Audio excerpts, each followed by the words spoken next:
Chapter 14. The same thing occurred in Iconium, where Paul and Barnabas went into the Jewish synagogue and spoke in such a way that a great number of both Jews and Greeks became believers. But the unbelieving Jews stirred up the Gentiles and poisoned their minds against the brothers. So they remained for a long time, speaking boldly for the Lord, who testified to the word of his grace by granting signs and wonders to be done through them. But the residents of the city were divided. Some sided with the Jews, and some with the apostles. And when an attempt was made by both Gentiles and Jews with their rulers to mistreat them and to stone them, the apostles learned of it and fled to Lystra and Derbe, cities of Lycaonia, and to the surrounding country. And there they continued proclaiming the good news. In Lystra there was a man sitting who could not use his feet and had never walked, for he had been crippled from birth. He listened to Paul as he was speaking, and Paul, looking at him intently and seeing that he had faith to be healed, said in a loud voice, "Stand upright on your feet." And the man sprung up and began to walk. When the crowd saw what Paul had done, they shouted in the Lycaonian language, "The gods have come down to us in human form." Barnabas they called Zeus, and Paul they called Hermes, because he was the chief speaker. The priest of Zeus, whose temple was just outside the city, brought oxen and garlands to the gates.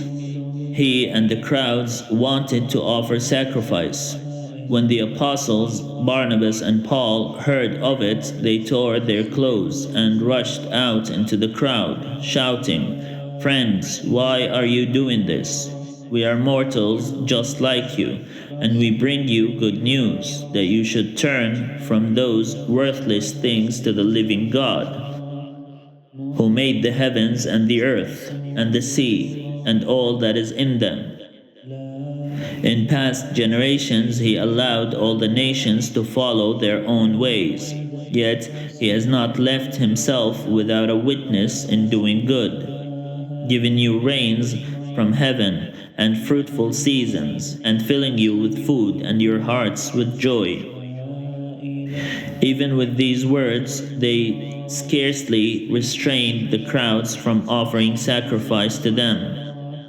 But Jews came there from Antioch and Iconium and won over the crowds.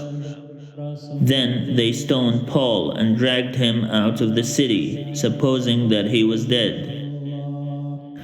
But when the disciples surrounded him, he got up and went into the city. The next day he went on with Barnabas to Derbe.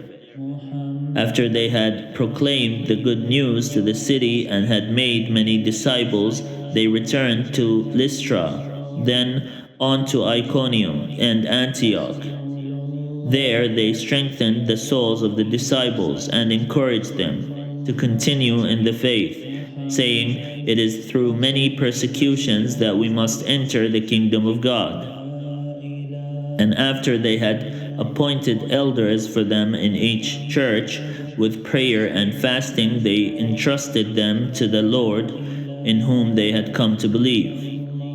Then they passed through Pisidia and came to Pamphylia.